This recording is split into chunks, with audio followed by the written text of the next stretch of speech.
മർക്കോസിന്റെ സുവിശേഷം 4-ാം അധ്യായം 24-ാം വാക്യം.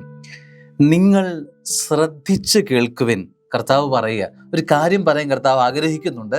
പക്ഷേ അത് ശ്രദ്ധിച്ച് കേൾക്കണം, അലക്ഷ്യമായിട്ടല്ല ഇത് കേൾക്കേണ്ടത്. വളരെ ഗൗരവമായ വിഷയമാണ് കർത്താവ് പറയാൻ പോകുന്നത് എന്നാണ് എൻ്റെ സൂചന. നിങ്ങൾ ശ്രദ്ധിച്ച് കേൾക്കുവിൻ, നിങ്ങൾ അളക്കുന്ന അളവിൽ തന്നെ നിങ്ങൾക്ക് അളന്നു കിട്ടും, കൂടുതലും ലഭിക്കും.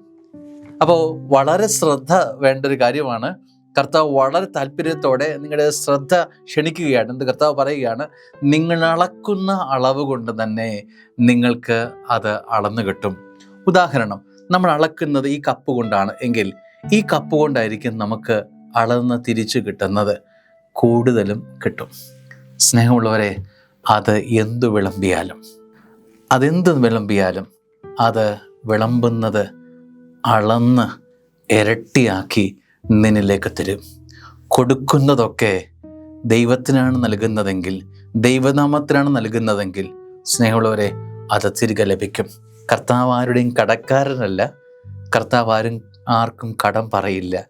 നൽകുന്നതാണെങ്കിൽ അവ ഇരട്ടിയാക്കി നിന്നിലേക്ക് തിരിച്ചു തരാൻ കെൽപ്പുള്ള സമ്പന്നനാണ്. മറക്കരുത്, സമ്പന്നനാണ് ദൈവം. ആമേൻ.